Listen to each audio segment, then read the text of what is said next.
We've been having this discussion of listeriosis, and it's a pretty simple discussion to have because the link between the food and the disease has been made. But we're not having the right discussion in South Africa because there's so many other foods that are causing sickness, but because the link hasn't been made, we're not discussing them. So look at that piece of meat that I've put there. I bought this piece of meat today, 13th of March, 2018. That meat is cancerous. It's got tumors. It's leaking of pus. And I only discovered that because when I get to my butchery, I ask them to cut my meat off the carcass. And so when I get home, I've got to pack it. And as I pack it, I inspect it, touch it, feel it, smell it to be able to see if anything is wrong. Now imagine had I bought it in a pallet with the butcher, who's usually an underpaid person that is probably being abused on their job, have had the time to cut this tumor off and take the entire carcass back to the producer? Or would he have simply cut the tumor off, put it in the pallet, wash off the pus, and then at the same time just put it in a blender to make it into mincemeat or wors? And for those of us that read a lot about industrial food production, genetically modified foods, chemicals, it has been said in many researches that cancers in animals are increasing because of the increased feeding of genetically modified foods that are also laced with glyphosates and herbicides and pesticides. So now, we can't have this discussion in South Africa because Monsanto, this pink elephant in the room, has basically captured everybody. So we can't have this discussion.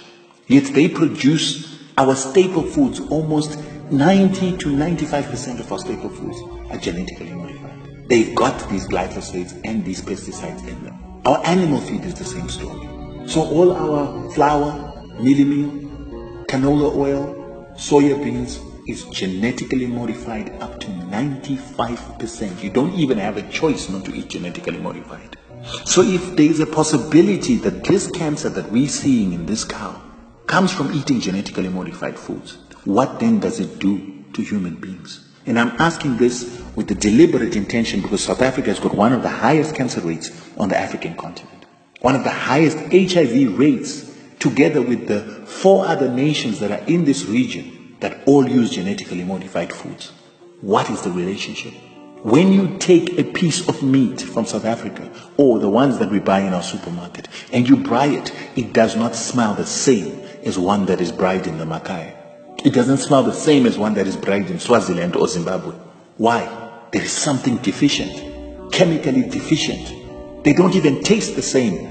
Meat in South Africa is tasteless.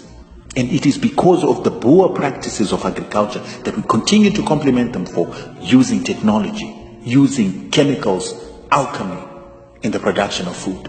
But many people have said that alchemy is actually witchcraft.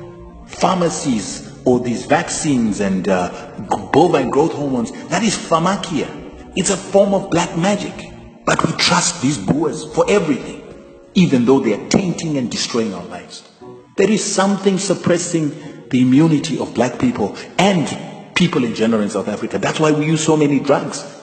The same thing is happening in America, where they consume 25% of the world's pharmaceuticals, but at the same time they also consume close to 27% of the pesticides and GMOs of the world.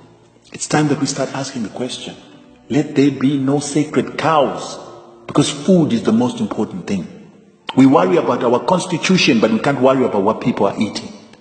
And if there's a reason why we should take land, it's so that we get wishes of the land. Genetically modified foods are poison.